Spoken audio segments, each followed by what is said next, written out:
ముఖ్యంగా మా వాళ్ళ పేర్లు ఉన్నాయి, మీది ఒక్క పేరు అని ఉన్నదా?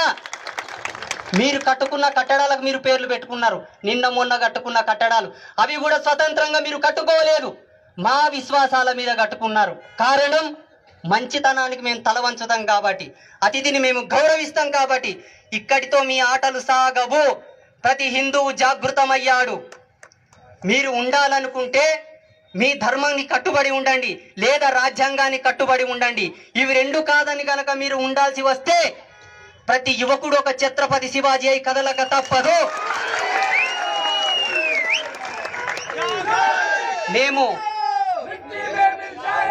మేము ఆజన్మాంత బ్రహ్మచారులం, ఆత్మ సన్యాస యోగులం. ఇస్తే వరం, పెడితే శాపం. మీరు చల్లగా బతకండి. ఈ దేశం భూమి ఆకాశం ఉన్నంత వరకు బ్రతకండి.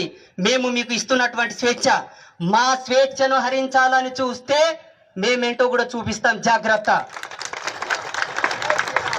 ఇది మాకు ధర్మం నేర్పింది. నిత్యం యజ్ఞ అనుష్ఠాన శక్తితో లోకా సమస్త సుఖినో భవంతు అను ఆజ్యం పోస్తున్నటువంటి పరశురాముడే విధర్మీయులను చెండాడడానికి గండ్రగొడ్డలి కూడా పట్టాడు. అది మాకు తెలిసినటువంటి నీతి. సాధువులు గాజులు వేసుకొని కూర్చుంటారు, యోగులు మూలన జపం చేసుకొని కూర్చుంటారని అనుకోకండి. ఈ దేశాన్ని పునరుత్థానం చేసి ధర్మస్థాపన చేసినటువంటి హరిహరాయలు, బుక్కరాయలు కూడా సనాతన ధర్మంలో పుట్టిన యోగులే. అందుకు నిదర్శనంగానే జరగబోతుంది ఇప్పుడు భారతదేశంలో. మీకు ఏ భయము లేదు. ధైర్యంగా మన ధర్మాన్ని మనం కాపాడుకుందాం, మన దేవతలను మనం పూజించుకుందాం. ఇతర దేవతలతో మనకేం పదయ్యా? ఏముందాడా? ఏముందని పోతున్నారు మీరు? ఎందుకు గౌరవిస్తున్నారు మీరు? నీకు తల వంచితే నువ్వు తల వంచు, నిన్ను గౌరవిస్తే నిన్ను గౌరవించు. నీ జీవితంతో ఆటాడుకుంటుంటే నువ్వెందుకు కప్పుకుంటావు? చీము నెత్తురు లేదా? ధైర్యం లేదా మనకు? వాళ్ళని కించపరుస్తూ మనల్ని ఏదో హైలైట్ చేస్తూ నేను మాట్లాడటం లేదు. బంగ్లాదేశ్లో జరుగుతున్నటువంటి మారణకాండ సోషల్ మీడియా మాధ్యమంగా మనకు 1% మాత్రమే తెలుసు. 1%. ఎందుకంటే మీడియా మాధ్యమాలకు కూడా కొన్ని ఆంక్షలు ఉన్నాయి కాబట్టి వాళ్ళు ఎక్కువ చూపించరు, వాళ్ళు ఎక్కువ చూపరు. అంతకు 100 రెట్లు అక్కడ జరుగుతుంది. అది ఈ దేశంలో జరగదని మీరు ఆలోచించకండి. జాగ్రత్తగా ఉండాలి. ఆనాడు జరిగింది ఒక తప్పు మన వాళ్ళు చేశారు. ఏంటి? కావాలంటే చనువిచ్చాం, బ్రతుకుతామంటే నేల ఇచ్చాం, ఉంటామంటే ఆశ్రయం ఇచ్చాం. ఈనాడేం జరిగింది? మన అస్తిత్వాన్ని కాపాడుకోవడానికి ర్యాలీలు చేస్తున్నాం బిచ్చగాళ్ళలాగా. ఎవరిది దేశం? ఎవరిది భూమి? నిరూపించుకోమని. మనది. మన దాన్ని మనం కాపాడుకోవడానికి ఈనాడు రోడ్లు ఎక్కాల్సి వస్తుంది. మాలాంటి తాపసులు మాట్లాడాల్సి వస్తుంది. అందుకే ఈ తప్పు మళ్ళీ మనం చేయవద్దు. చేయాలా?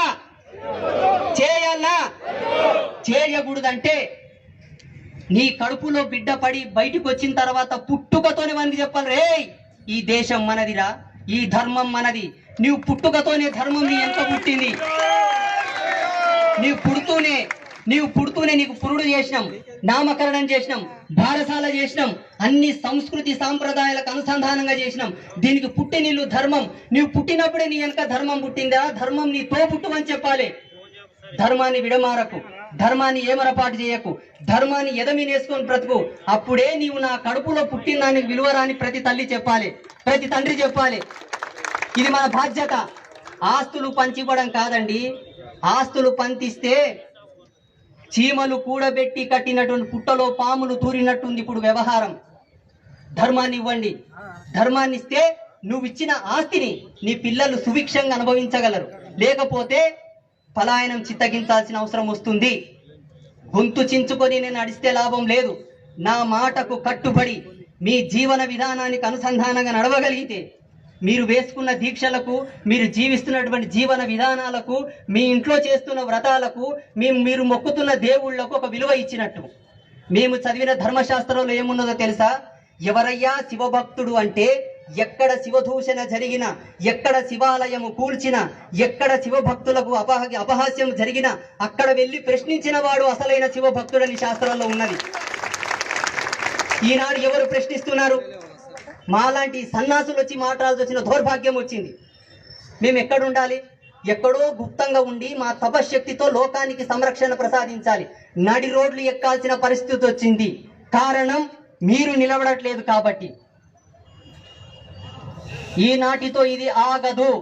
అందరము కూడా ప్రతి ఒక్కరం ఆనాడు మహారాణా ప్రతాప్, ఛత్రపతి శివాజీ, ఝాన్సీ లక్ష్మీబాయి లాంటి వీరులు పుట్టినటువంటి ఈ దేశంలో మనము పుట్టాం. వాళ్ళ రక్తమే మనలో ఉంది కాబట్టి మనమందరమై దీక్షా కంకణధారులమై నిలవాలి. ఇందుకు మీరందరూ సంసిద్ధులైతే ఇంకొకసారి పిడికిలి బిగించి గట్టిగా చెప్పాలి, జై బోలో భారత్ మాతా కీ, భారత్ మాతా కీ, భారత్ మాతా కీ. లోకా సమస్త సుఖినో భవంతు, సర్వే జన సుఖినో భవంతు. అందరూ చల్లగా ఉండండి. స్వస్తి.